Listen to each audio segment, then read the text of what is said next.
Hello everyone, welcome back to learn with Maktum. So last ವಿಡಿಯೋದಲ್ಲಿ ನಾವು module 7 ಶುರು ಮಾಡಿದ್ವಿ, ಸ್ಟ್ರಕ್ಚರ್ಸ್ ನ ಮುಗಿಸಿದ್ವಿ, ಹೌದಾ? ಸೊ ಇವತ್ತು ನಾವು ಯೂನಿಯನ್ಸ್ ನ ನೋಡೋಣ.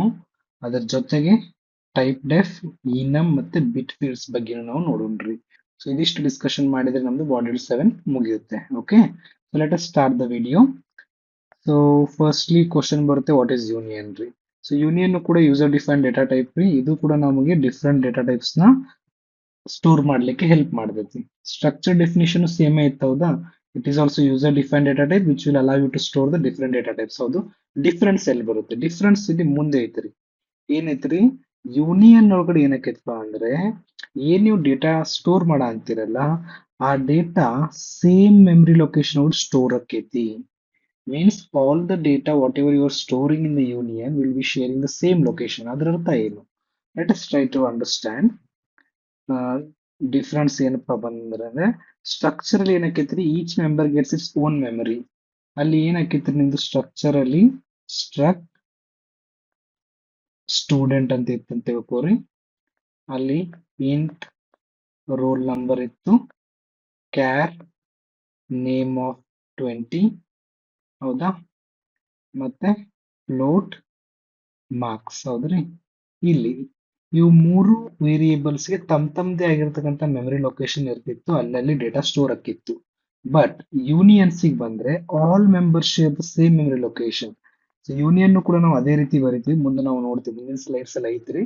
So but just example I am saying, union student ಅಂತ ಬರೆದ್ರೆ same way you are going to see int roll number here, right? Int roll number, char name of 20, then float of marks ಐತಂತ ತಿಳ್ಕೊರಿ. ಇಲ್ಲಿ ಏನಕ್ಕೈತ್ರಿ, ನೀವು ಇಂಟಿ value assign ಮಾಡಿದ್ರಿ ಅವಾಗ ಅದು ಸ್ಟೋರ್ ಆಕೈತಿ. ಫಾರ್ ಎಕ್ಸಾಂಪಲ್ 10 ನೇಮ್ಗೆ ಅಸೈನ್ ಮಾಡಿದ್ರಿ, ಅವಾಗ ಏನಕ್ಕೈತ್ರಿ, ಇದ ಮೆಮರಿ ಲೊಕೇಶನ್ ಒಳಗಡೆನೆ 10 ಹೊಕ್ಕೈತಿ, ಅಲ್ಲಿ ಏನೋ ಒಂದು ಎ ಬಿ ಸಿ ಅಂತ ನೇಮ್ ಬರ್ತೈತಿ. ನೆಕ್ಸ್ಟ್ ನೀವು ಮಾರ್ಕ್ಸ್ ಅಸೈನ್ ಮಾಡಿದ್ರಿ, ಸೊ ಎ ಬಿ ಸಿ ಹೊಕ್ಕೈತಿ, ಅಲ್ಲಿ ಮಾರ್ಕ್ಸ್ ಶುರು ಆಕೈತಿ. ಸೇಮ್ ಮೆಮರಿ ಲೊಕೇಶನ್ ಶೇರ್ ಆಕೈತಿ between the members of the union. ಇಲ್ಲಿ ಏನಕ್ಕೈತ್ರಿ, each member will have its own memory location, ಅಲ್ಲಿ ಸ್ಟೋರ್ ಆಗ್ತದೆ. ಬಟ್ ಇಲ್ಲಿ ಸೇಮ್ ಮೆಮರಿ ಲೊಕೇಶನ್ ಶೇರ್ ಆಗ್ತದೆ between the data members, between the members of the union. That is the major difference between a structure and a union. ಎಲ್ಲಿ ನೀವು memory waste ಆಗಬಾರ್ದು ಅನ್ಕೋತೀರ, memory ನೀವು save ಮಾಡ್ಬೇಕಂತ ಇರ್ತೀರಿ, ಅಲ್ಲಿ ಯೂನಿಯನ್ಸ್ ನ ಯೂಸ್ ಮಾಡ್ತೀವಿ. ಎಲ್ಲಿ ನಿಮಗೆ ಮೆಮರಿ ಏನು ಬರಗಾಲ ಇಲ್ಲಪ್ಪ ಅಂದಾಗ ನೀವು ಸ್ಟ್ರಕ್ಚರ್ ಯೂಸ್ ಮಾಡ್ತೀರಿ. Where you have enough memory, then you go for structure. Where you have less memory, that time you can use the union. Hope that makes sense. Let's go to the next slide. Union declaration ಯಾವ ರೀತಿ declare ಮಾಡ್ತೀವ್ರಿ? Union keyword use ಮಾಡ್ತೀವಿ, union name ಕೊಡ್ತೀರಿ, ಅದಾದ್ಮೇಲೆ ನಿಮಗೆ ಬೇಕಾದಂತ members ನ ನೀವು ಬರೀತೀರಿ. ಓಕೆ, ಸೊ ಮೆಂಬರ್ಸ್ ನ ಡಿಕ್ಲೇರ್ ಮಾಡ್ತೀರಿ. ಎಕ್ಸಾಂಪಲ್ ನೋಡೋಣ, ಯೂನಿಯನ್ ಡೇಟಾ ಅಂತ ಐತ್ರಿ, int I, float F, char C H. ಇದು ಡೇಟಾ ಅನ್ನೋದೇನ್ರಿ, ಯೂನಿಯನ್ ನೇಮು. ಐ, ಎಫ್ ಮತ್ತೆ ಸಿ ಎಚ್ ಏನ್ರಿ, ಯೂನಿಯನ್ ಮೆಂಬರ್ಸ್. ಹೌದ್ರಿ? Just like structure definition, this only defines the union. ನೀವು ಇಲ್ಲಿನೂ ಕೂಡ ಏನ್ ಮಾಡ್ಬೇಕ್ರಿ, ಯೂನಿಯನ್ ವೇರಿಯೇಬಲ್ ಡಿಕ್ಲೇರ್ ಮಾಡಬೇಕು. ಹಿಂದ್ಗಡೆ ಏನಾಗಿದೆ, ಸ್ಟ್ರಕ್ಚರ್ಸ್ ಅಲ್ಲಿ ಕೂಡ ನೀವು ಸ್ಟ್ರಕ್ಚರ್ ಡಿಫೈನ್ ಮಾಡಿ ಅದರದೊಂದು ಸ್ಟ್ರಕ್ಚರ್ದು ವೇರಿಯೇಬಲ್ ಕ್ರಿಯೇಟ್ ಮಾಡ್ತಿದ್ರಿ. ಸೇಮ್ ವೇ ಇದು ಕೂಡ ಏನ್ರಿ, ಇದು ಯೂನಿಯನ್ ಡೆಫಿನಿಷನ್. ಸೊ ನೀವು ಇಲ್ಲಿ ಏನ್ ಮಾಡ್ಬೇಕು, ಯೂನಿಯನ್ ವೇರಿಯೇಬಲ್ ಕ್ರಿಯೇಟ್ ಮಾಡಬೇಕು. How to do that, let us see. Same way union name ಕೊಡ್ತೀರಿ, ಒಂದು ವೇರಿಯೇಬಲ್ ನೇಮ್ ಕೊಡ್ತೀರಿ. For example union data was the union name, so D1 ಅನ್ನೋದು variable name. We can also declare multiple variables here also, data D1, D2, D3. So ಈ access ಹೆಂಗ್ ಮಾಡೋದ್ರಿ, D1.I, D1.F, D1.C ಈ ರೀತಿ access ಮಾಡಬಹುದು. So accessing union member is here also. You can access the union number using the dot. So ಎಲ್ಲ same ಇರ್ತೈತ್ರಿ, ಬರೀ difference ಏನಂದ್ರೆ ಮೆಮರೀಸ್ ಅಷ್ಟೇ. ಓಕೆ, ಅದು ಬಿಟ್ರೆ ಬಾಕಿ working everything is same as the structure. Clear? So same D1.I equals to 10 initialise ಮಾಡಿದ್ರಿ, so print ಮಾಡ್ತೀರಿ. That's what you need to remember. ನಾವು ಮೆಮರಿ ಶೇರಿಂಗ್ ಬಗ್ಗೆ ಅದನ್ನ ಹೇಳಿದ್ದಾರೆ, ನಾ ಏನಲ್ಲಿ ಎಕ್ಸ್ಪ್ಲೇನ್ ಮಾಡದೆ ಬರೋದು. ಸೇಮ್ ವೇ ಯೂನಿಯನ್, ಒಂದು ಯೂನಿಯನ್ ಡಿಫೈನ್ ಮಾಡಿದ್ದೇವೆ. All three members shares the same memory. Therefore, in ordinary use, only one member's stored value should be treated as a meaningful at a time. So given time ಒಳಗಡೆ ಒಂದು value ಅಷ್ಟು ನೀವು store ಮಾಡಬಹುದು. For example ಈಗ ನೀವು i=10 ಅಥವಾ ನಾನು ಈಗ ಕ್ರಿಯೇಟ್ ಮಾಡ್ಬೇಕು, ಮೆಂಬರ್ ಕ್ರಿಯೇಟ್ ಮಾಡ್ಬೇಕಲ್ರಿ, ಯೂನಿಯನ್ ಡೇಟಾ d1 ಅಂತ ಮಾಡಿದೆ. So d1 dot I equals to 10 ಅಂತ ಮಾಡಿದೆ. ಸೊ ಅವಾಗ 10 ಸ್ಟೋರ್ ಆಕೈತ್ರಿ. Next d1 dot F equals to 85.80 ಅಂತ ಮಾಡಿದೆ. ಸೇಮ್ ಮೆಮರಿ ಒಳಗಡೆ ಏನಾಗ್ಬಿಡ್ತೈತ್ರಿ, ಓವರ್ ರೈಡ್ ಆಗ್ಬಿಡ್ತದ. ಸೇಮ್ ಮೆಮರಿ ಒಳಗಡೆ ಶೇರ್ ಆಕೈತಿ data. Okay, the example is here. Just have a look into this example. ಏನ್ ಡಿಫ್ರೆನ್ಸ್ ಐತೆ ನೋಡ್ರಿ ಇಲ್ಲಿ. ಇಲ್ಲಿ ನೀವು ಯೂನಿಯನ್ ಡೆಫಿನೇಷನ್ ಬರೆದ್ರಿ, ಯೂನಿಯನ್ ವೇರಿಯೇಬಲ್ ಕ್ರಿಯೇಟ್ ಮಾಡಿದ್ರಿ ಡಿ ಅಂತೇಳಿ. ಡಿ ಡಾಟ್ ನಂಬರ್ 100 ನೀವು ಇನಿಷಿಯಲೈಸ್ ಮಾಡಿದ ಕೂಡಲೇ ಏನ್ ಮಾಡ ಅಂತೀರಿ, ಪ್ರಿಂಟ್ ಸ್ಟೇಟ್ಮೆಂಟ್ ಬರೆದು ಪ್ರಿಂಟ್ ಮಾಡ ಅಂತೀರಿ. ನೆಕ್ಸ್ಟ್ ಮತ್ತೆ ಡಿ ಡಾಟ್ ಮಾರ್ಕ್ಸ್ ಇನಿಷಿಯಲೈಸ್ ಮಾಡಿದ್ರಿ, ಮತ್ತೆ ಪ್ರಿಂಟ್ ಮಾಡ ಅಂತೀರಿ. ಡಿ ಡಾಟ್ ಗ್ರೇಡ್ ಇನಿಷಿಯಲೈಸ್ ಮಾಡಿದ್ರಿ, ಮತ್ತೆ ಪ್ರಿಂಟ್ ಮಾಡ ಅಂತೀವಿ. ಸ್ಟ್ರಕ್ಚರ್ ಒಳಗೆ ಏನಕ್ಕಿತ್ರಿ, ನಾವು ಸ್ಟ್ರಕ್ಚರ್ ಒಳಗಡೆ ನಾವು ಇನಿಷಿಯಲೈಸ್ ಮಾಡಿ ಎಲ್ಲ ಇನಿಷಿಯಲೈಸ್ ಮಾಡಿದ್ಮೇಲೆ ಲಾಸ್ಟಿಗೆ ಪ್ರಿಂಟ್ ಮಾಡ್ತೀವಿ. ಇಲ್ಲಿ ಏನ್ ಮಾಡ ಅಂತೀವಿ, ಇನಿಷಿಯಲೈಸ್ ಮಾಡಿ print, initialise print, initialise print. ಯಾಕೆ? Because when the second time initialisation happens, previous data is gone. ಹೌದ್ರಿ, ಅದಕ್ಕೆ ನಾವು ಆಮೇಲೆ ಪ್ರಿಂಟ್ ಮಾಡಕ್ ಬರೋದಿಲ್ಲ. ಸೊ ಅದಕ್ಕೆ ನೀವು ಎಲ್ಲಿ ಇನಿಷಿಯಲೈಸ್ ಮಾಡ ಅಂತೀರಿ ಅದ್ರ ನೆಕ್ಸ್ಟ್ ಸ್ಟೆಪ್ ಇಮಿಡಿಯೇಟ್ಲಿ ನಾವು ಪ್ರಿಂಟ್ ಮಾಡ್ತೀವಿ. That you should remember. The output is printed immediately after assigning each member because all members share what? Same memory. That's why. So whenever you do the initialization, immediately you need to print it out. Hope that makes sense. So that much you need to remember about the union. Okay. So ಇನ್ನೂ ಒಂದು keyword ಬರ್ತೈತ್ರಿ, type deaf ಅಂತೇಳಿ. ಏನಪ್ಪಾ ಇದು type deaf ಅಂತಂದ್ರೆ, ಇದರಿಂದ ನಾವು alternative name ಕೊಡ್ಬೋದು ನಮ್ದು ಡೇಟಾ ಟೈಪ್ಸಿಗೆ. ಅಲ್ಟರ್ನೇಟಿವ್ ನೇಮ್ಸ್ ಕೊಡ್ಬೋದು. ಯಾಕೆ ಕೊಡ್ಬೇಕ್ರಿ ಅಂತ ಕ್ವಶನ್ ಬರ್ತೈತಿ, ನೋಡೋಣ್ರಿ. ಟೈಪ್ ಡೆಫ್ ನಿಮ್ದು ಎಕ್ಸಿಸ್ಟಿಂಗ್ ಡೇಟಾ ಟೈಪ್ ನೇಮ್ ಕೊಡ್ಬೇಕು ಫಸ್ಟ್, ಅದಾದ್ಮೇಲೆ ಅದಕ್ಕೆ ಹೊಸ ನೇಮ್ ಏನ್ ಕೊಡ್ತೀರಿ ಅದನ್ನ ಕೊಡ್ಬೇಕು. ಹೊಸ ನೇಮ್ ಅಂದ್ರೆ ಅದು ಕರೆ ಪೂರ್ತಿ ಚೇಂಜ್ ಆಗೋದಿಲ್ಲ, ಬರೀ ಅಲಿಯಾಸಿಂಗ್ ಇದು. For temporary purpose it will get change to that. So typedef unsigned int ಅದನ್ನ ಯು ಇಂಟ್ ಅಂತ ಮಾಡಂತೀವಿ. ಓಕೆ, ನಾವು ಇಂಟ್ ಕೇಳಿದ್ದೀರಿ, ಇದೇನು ಅನ್ಸೈನ್ಡ್ ಇಂಟ್ ಹೊಸದಾಗಿ ಬಂದೈತಲ್ಲ ಅಂತ ಅನ್ಬೋದು ನೀವು. ಆಕ್ಚುಲಿ ಇಂಟ್ ಅಲ್ಲಿ ಎರಡು ಟೈಪ್ಸ್ ಇದಾವ್ರಿ, ಒಂದು ಸೈನ್ಡ್ ಇಂಟ್ ಅಂತ ಹೇಳಿ, ಇನ್ನೊಂದು ಅನ್ಸೈನ್ಡ್ ಇಂಟ್ ಅಂತ ಹೇಳಿ. ಸೊ ಬೇಸಿಕಲಿ ಇಂಟ್ ಅಂತಂದ್ರೆ ಏನ್ರಿ, it stores the 0, it stores positive numbers, it stores negative numbers. ಹೌದಾ? ಸೊ ಇವು ಎಲ್ಲಾ ಸೇರಿ ನಿಮಗ್ ಇಂಟಿಜರ್ಸ್ ಒಳಗಡೆ ಬರ್ತೈತಿ. ಸೈನ್ಡ್ ಅಂತಂದ್ರೆ ಏನ್ರಿ, ಅಲ್ಲಿ ಪ್ಲಸ್ ಬರ್ತದ, ಪ್ಲಸ್ ಅಂದ್ರೆ ಪಾಸಿಟಿವ್ ನಂಬರ್ಸ್ ಬರ್ತೈತಿ, ಮೈನಸ್ ನಂಬರ್ಸ್. ಹೌದಾ? ಸೈನ್ ಇರ್ತೈತಿ. ಫಾರ್ ಎಕ್ಸಾಂಪಲ್ 5 ಅಂತ ಬರೀತೀರಿ ಅಥವಾ -10 ಅಂತ ಬರೀತೀರಿ. ಹೌದಾ? Int X equals to -10. ಇದು ಹೌದಾ? ಇದೇನ್ರಿ, ಇದು ಸೈನ್ ರೀ. ನೀವು ಇಲ್ಲಿ ಸೈನ್ ಅಂತೆ ಬರೆಯೋ ಅವಶ್ಯಕತೆ ಇಲ್ಲ. ಬೈ ಡಿಫಾಲ್ಟ್ ನಾವ್ ಏನ್ ಅಸೈನ್ ಮಾಡ್ತೀವಿ ಅದೇನಾಗಿರ್ತೈತ್ರಿ, ಸೈನ್ಡ್ ಆಗಿರ್ತೈತಿ. ಈಗ ಅನ್ಸೈನ್ಡ್ ಅಂತಂದ್ರೆ ಏನ್ರಿ, ಅನ್ಸೈನ್ಡ್ ಅಂತಂದ್ರೆ ಬರೇ ಪಾಸಿಟಿವ್ ನಂಬರ್ಸ್ ಮತ್ತೆ 0. ಸೊ ಅವಾಗ ನೀವ್ ಏನ್ ಮಾಡ್ಬೇಕಾಗುತ್ತೆ, ಅನ್ಸೈನ್ಡ್ ಅಂತ ಬರಿಬಹುದು. Unsigned int X equals to 0 ಅಥವಾ ಎಕ್ಸ್ ಈಕ್ವಲ್ಸ್ ಟು 10 ಅಂತ ಬರಿಬಹುದು. ಅದೇ ನೀವು unsigned int x equals to -5 ಬರೆದ್ರೆ it will give you the error because you are saying unsigned and you are giving the sign here, right? So ಈಗ ಪ್ರತಿ ಸಲ ನಾನು unsigned int ಅಂತ ಬರ್ಕೊಂತ ಕುಂದ್ರಕ್ ಆಗುದಿಲ್ಲ. ಹೌದಾ? ಸೊ ಅದಕ್ಕೆ ನೀವ್ ಏನ್ ಮಾಡ್ಬೋದು, ಅದನ್ನ ಹೆಸರನ್ನ ಚೇಂಜ್ ಮಾಡ್ಬೋದು. ಅನ್ಸೈನ್ಡ್ ಇಂಟ್ ಬದ್ಲಿ ನೀವು ಯು ಇಂಟ್ ಅಂತ ಬರಿಬಹುದು. ಹೆಂಗ್ ಬರಿಬಹುದ್ರಿ, using the help of typedef. So typedef ಏನ್ ಮಾಡ್ತೈತ್ರಿ, ಈ ಒಂದು ಡೇಟಾ ಟೈಪ್ ಏನೈತಲ್ಲ ಅನ್ಸೈನ್ಡ್ ಇಂಟ್ ಅಂತ ಹೇಳಿ, ಅದನ್ನ ಅದು ಯು ಇಂಟ್ ಆಗಿ ಅಲಿಯಾಸಿಂಗ್ ಮಾಡ್ತೈತಿ. ಎಕ್ಸಾಂಪಲ್ ನೋಡ್ರಿ, ಇಲ್ಲಿ ಯು ಇಂಟ್ ನಮ್ 100 ಅಂತ ಬರಿಬಹುದು. ಅಂತ ಬರಿಬಹುದು. ಅದನ್ನ ಮುಂಚೆ ಬಿಫೋರ್ ಅಲಿಯಾಸಿಂಗ್ ಹೆಂಗ್ ಬರಿಬೇಕು ನೀವು, unsigned int num equals to 100 ಅಂತ ಬರಿಬೇಕು. After aliasing, after typedef what you can do, you can just write U int num equal to 100 ಅಂತ ಬರಿಬಹುದು. ಯಾವ್ದು ಸಿಂಪಲ್ ಐತ್ರಿ ಬರೀಲಿಕ್ಕೆ, ಇದು ಸಿಂಪಲ್ ಐತೆ. ಹೌದಾ? So typedef will help you to rename the data type ಅಥವಾ to provide alternative name to the data type. We use type def. Clear with that? Type def with structure. ಈ structure ನೋಡ್ರಿ, ಪ್ರತಿ ಸಲ ನಾವು struct keyword ಬರಿಬೇಕಾಗ್ತೈತಿ. Variable create ಮಾಡುವಾಗ struct ಬರೋದು, ಅದಾದ್ಮೇಲೆ student ಅಂತ ಬರೋದು, ಅದ್ರದ್ದು ವೇರಿಯೇಬಲ್ ನೇಮ್ ಬರಿಬೇಕು.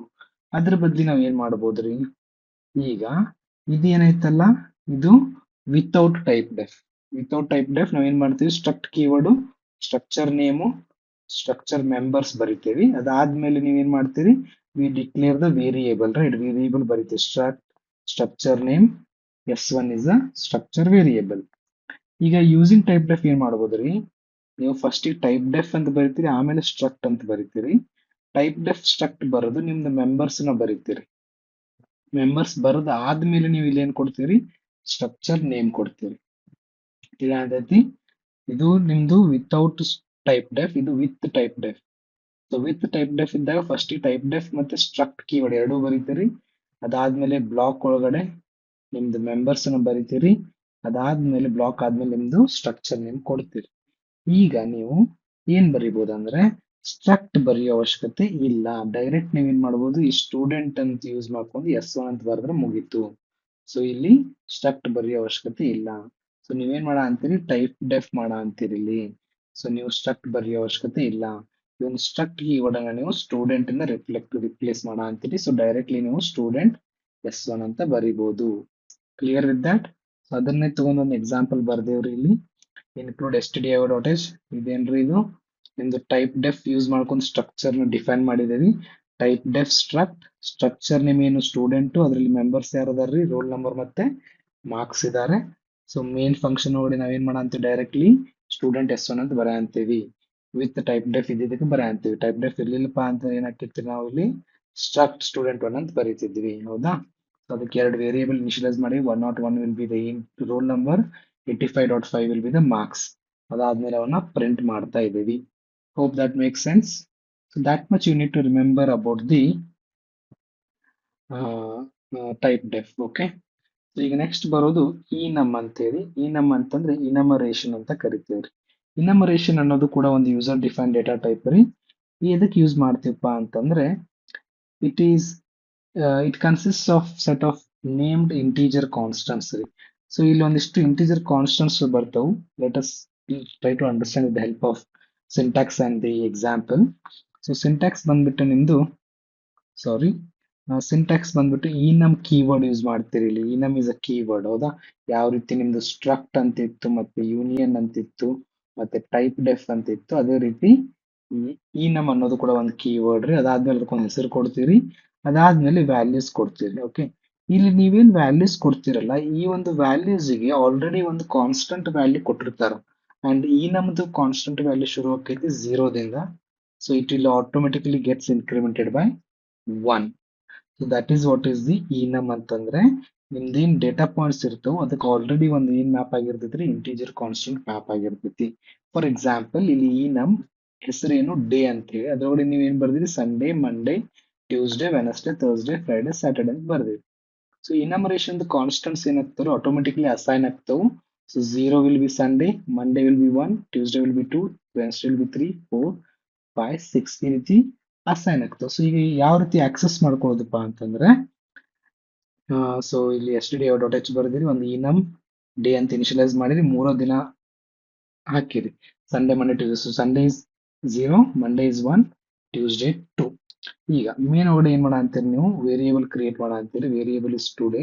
ಅದನ್ನ ನೀವು ಎದಕ್ಕೆ ಅಸೈನ್ ಮಾಡಿರಿ, ಮಂಡೇಗೆ ಅಸೈನ್ ಮಾಡಿರಿ. What is the Monday value, it is 1. So you are assigning the value to today as 1. So if I do percentage d today, what will be printed? You will get the 1. Okay, so actually enumಗಿಂತ ಮುಂಚೆ ಏನ್ ಮಾಡ್ತಿದ್ವಿ ನಾವು, constant values ನಾವು ಕೊಡ್ಬೇಕಾಗಿತ್ತಂತಂದ್ರೆ ಏನ್ ಮಾಡ್ತಿದ್ವಿ, there was one directive we used to use, that is hashtag define ಅಂತ use ಮಾಡ್ತಿದ್ವಿ. hashtag define by 3.142, hashtag define Sunday as 0. ಈ ರೀತಿ ನಾವು ಏನ್ ಮಾಡ್ಬೇಕಾಗಿತ್ರಿ, ಹ್ಯಾಶ್ ಟ್ಯಾಗ್ ಡಿಫೈನ್ ಬರ್ಕೊಂತ ಹೋಗ್ಬೇಕಾಗಿತ್ತು. ಈಗ ಇಲ್ಲಿ 7 days ಆಫ್ ವೀಕ್ ಅದ ಅಂದ್ರೆ ನಾನು 7 ಡಿಫೈನ್ ಫಂಕ್ಷನ್ ಬರ್ಕೊಂತ ಹೋಗ್ಬೇಕು. ಅದ್ರ ಬದಲಿ ನಮ್ಗೆ ಅಲ್ಟರ್ನೇಟಿವ್ ಏನೈತ್ರಿ, enum. ಸೊ enum ಅಂತ ಹೇಳಿ ನಾನು ಒಂದು enum ನೇಮ್ ಕೊಡ್ತೀನಿ, ಅದ್ರೊಳಗೆ ನೀವು ಹೆಸರಷ್ಟ ಬರ್ದ್ಬಿಟ್ರೆ ಮುಗಿದೋಯ್ತ್ರಿ. Automatically the values gets assigned. ನಿಮ್ಗೆ ಆಟೋಮೆಟಿಕ್ಲಿ ಅಸೈನ್ ಮಾಡೋ ಇಷ್ಟ ಇಲ್ಲಪ್ಪ ಅಂತಂದಾಗ ನೀವು ಕಸ್ಟಮೈಸ್ಡ್ ಮಾಡಬಹುದು. ಕಸ್ಟಮ್ ವ್ಯಾಲ್ಯೂಸ್ ಕೂಡ ನೀವು ಕೊಡಬಹುದು enum ಅಲ್ಲಿ. So we can assign values explicitly. How can we do that? So enum status ಅಂತ ಐತಿ, fail equal to 0, pass equal to 1. ನೀವು ಇಲ್ಲಿ ಏನು ಒಂದು ಇನಿಷಿಯಲೈಸ್ ಮಾಡಿದ್ರೆ ಅಂದ್ರೆ, ಎರಡನೇ ಇನಿಷಿಯಲೈಸ್ ಮಾಡ್ಲಿಲ್ಲಪ್ಪ ಅಂದ್ರೆ ಅದು automatically increments by 1. Okay, that you need to remember. So apart from that you can also start from another value. Not only like 0 ದಿಂದ ಶುರು ಮಾಡ್ಬೇಕಂತ ಇರಂಗಿಲ್ರಿ. ಫಾರ್ ಎಕ್ಸಾಂಪಲ್ 10 ಇಂದ ಶುರು ಮಾಡಿದ್ರಿ, ಬಾಕಿ ನೀವು ಇದು ಮಾಡ್ಲಿಲ್ಲ ಅಂತಂದಾಗ ಅವೇನಾಗ್ತಾವ್ರಿ +1 ಆಗ್ತಾವ. So B will be 11, C will be 12.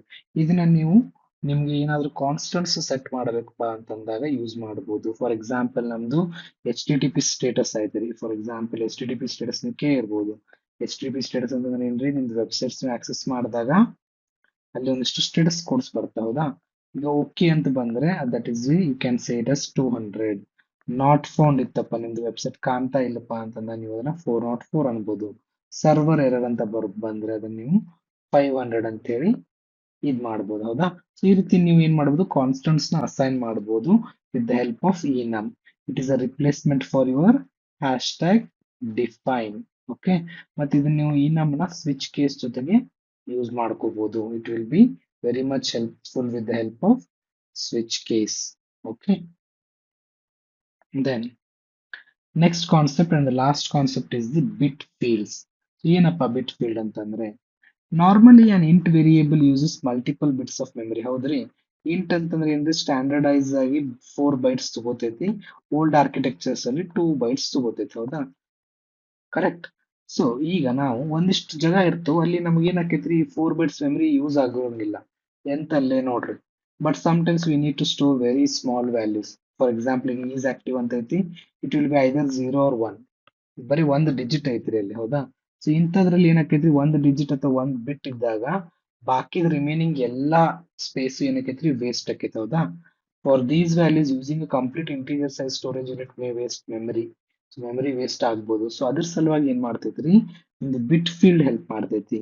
Bit field ಏನಪ್ಪಾ ಅಂತಂದ್ರೆ ಇದು ಒಂದು ಸ್ಟ್ರಕ್ಚರ್ಡ್ ಮೆಂಬರ್ ಐತಿ. ಅಂದ್ರೆ ನೀವು ಇದನ್ನ ಎದುರು ಯೂಸ್ ಮಾಡಬಹುದ್ರಿ, ಬಿಟ್ ಫೀಲ್ಡ್ ನ ಸ್ಟ್ರಕ್ಚರ್ಸ್ ಅಲ್ಲಿ ಯೂಸ್ ಮಾಡಬಹುದು. For which we specify the number of bits to be allocated. So ಇದರಲ್ಲಿ ನೀವು ಸ್ಪೆಸಿಫೈ ಮಾಡ್ತೀರಾ ಒಂದು ಸ್ಟ್ರಕ್ಚರ್ ಮೆಂಬರ್ ಎಷ್ಟು ಬಿಟ್ಸ್ ಜಾಗನ ತಗೋಬಹುದು ಅಂತ ಹೇಳಿ. Clear is that. So bit fields ಏನ್ರಿ, ಇದೊಂದು ಸ್ಟ್ರಕ್ಚರ್ ಮೆಂಬರ್. ಅದರಿಂದ ನೀವು ನಂಬರ್ ಆಫ್ ಬಿಟ್ಸ್ ನ ಸ್ಪೆಸಿಫೈ ಮಾಡಬಹುದು, ಎಷ್ಟು ಬಿಟ್ಸ್ ಅಲೋಕೇಟ್ ಆಗ್ಬೇಕಂತೇಳಿ ನೀವು ಸ್ಪೆಸಿಫೈ ಮಾಡಬಹುದು. ಸಿಂಟ್ಯಾಕ್ಸ್ ಏನಪ್ಪಾ ಅಂದ್ರೆ ಸೇಮ್. ಸ್ಟ್ರಕ್ಚರ್ ಏನ್ ಮಾಡ್ತಿದ್ರಿ ಅದೇ ಸೇಮೇ. Structure name, data type, member name. ಈ ಒಂದು ಮೆಂಬರ್ ನೇಮಿಗೆ ಎಷ್ಟು ಬಿಟ್ಸ್ ಬೇಕು ಅನ್ನೋದನ್ನ ನೀವು ಕೋಲನ್ ಹಾಕಿ ಹೇಳ್ತೀರಿ. ಎಕ್ಸಾಂಪಲ್ ನೋಡ್ರಿ, ಸ್ಟ್ರಕ್ಟ್ ಸ್ಟೇಟಸ್ ಅಂತ ಐತಿ, unsigned int active. So active ಅನ್ನೋದಕ್ಕೆ ನೀವು ಬರೀ ಒಂದು ಬಿಟ್ ಕೊಡ ಅಂತೀರಿ. ಓಕೆ, ಅನ್ಸೈನ್ಡ್ ಇಂಟ್ ಅಡ್ಮಿನ್ ಅನ್ನೋದಕ್ಕೆ 1 ಬಿಟ್ ಕೊಡ ಅಂತೀರಿ. Unsigned int level 3 bits. So 1 ಬಿಟ್ ಅಂತಂದ್ರೆ ಏನ್ರಿ, it can be either 1 or 0, right. 2 bits ಅಂದ್ರೆ it can be 0 0 0 1, right, 1 0 1 1. So ಇದೇನ್ರಿ, ಇದನ್ನ ಏನಂತ ಹೇಳ್ಬೋದು, 2 ಅಂತ ಹೇಳ್ಬೋದು. ಅಂದ್ರೆ ಏನ್ ಬಂದ್ರಿ, 4 ನಂಬರ್ಸ್. ಅಂದ್ರೆ ಅದು 0 ಇರ್ಬೋದು, 1 ಇರ್ಬೋದು, 2 ಇರ್ಬೋದು, 3 ಇರ್ಬೋದು. ಸೊ ಇದ್ರ ಆನ್ಸರ್ 2 0 ಅಥವಾ 2 1 ಅಥವಾ 2 ಅಥವಾ 3 ಇರ್ಬೋದು. ಇಲ್ಲಿ 3 ಬಿಟ್ಸ್ ಐತ್ರಿ.